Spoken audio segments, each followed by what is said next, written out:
Marvel Rivals has made some pretty significant changes as it goes into its 9th season. New gameplay for the upcoming Dragon Ball Xenoverse 3 dropped, and some fans are a little concerned. And unfortunately, we have to talk about the latest rounds of layoffs at Xbox. What's up, everyone? I'm your Red Rupee and Celestial Dragon Slayer 13 Cross. I'm not going to take up too much of your time, but I've got something to talk about. We're going to start with something light. Marvel Rivals has just started Season 9, and along with it, we have a new character. Jubilee from the X-Men joins the cast in a much-needed support role, in my opinion. But I did mention some big changes in this season, and it comes in the form of an update to the team-up abilities.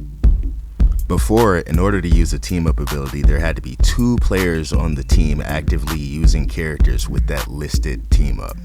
And players learned pretty early on that with each season, developers changed, removed, and added team-up abilities in a constant effort to balance the gameplay.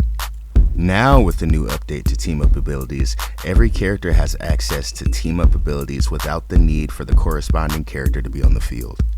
This means at the beginning of each round, you choose your character as well as choosing your team-up ability to activate. This change also sees the return of several team-up abilities that were removed in previous seasons. With such a big shift in one of the key mechanics of Marvel Rivals, it's bound to dramatically change the way matches are played. They seem to be placing more emphasis on personal choice, allowing players more space to discover their own team combinations and a little less hand-holding from the dev side. But what do you think? Have you played any of Season 9? Do you feel like it's a good change, or did we just add to a bunch of chaos? Next, really quickly, we gotta mention Dragon Ball Xenoverse 3. After 10 years, Bandai Namco announced a sequel to a game that surprised everyone with its longevity.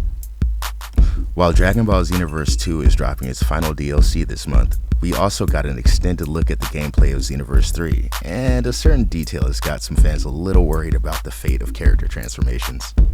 This concern comes from the change in how key-related abilities work. In prior Xenoverse games, your character recharged their ki with the manual press of a button. This is the way to accumulate ki for your abilities. Well, that and combat. Now, key-related abilities seem to be on a timer. That, with the fact that transformations aren't available at the start of the match, has led some players to believe that transformations will also be on a timer. In reality, we won't know for sure until players are able to get their hands on the game for themselves. Hopefully we'll see something like an open beta before release, but until then we can only speculate. Either way, with the game shifting into a 4-player squad format, I'll probably be picking it up when it launches on PC, PS5, and Xbox, regardless of any transformation conditions. And finally, of course, we have to talk about Xbox.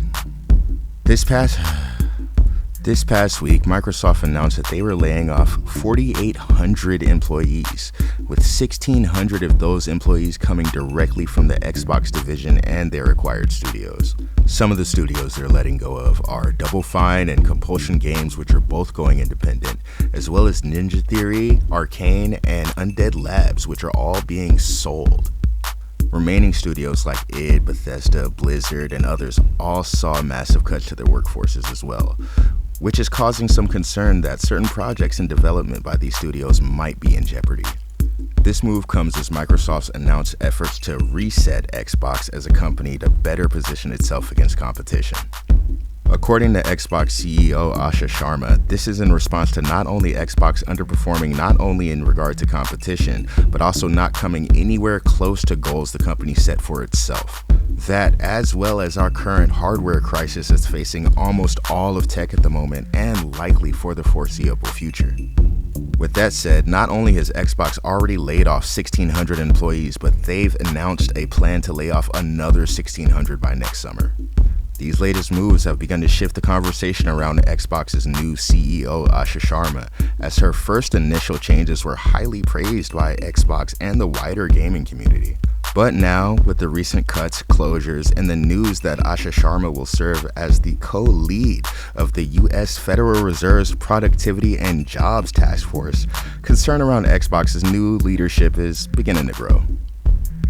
But that's all the time I have today. Thanks for hanging out. I've been your Red Rupee 13 Cross. I've just been yapping. I'll see you later.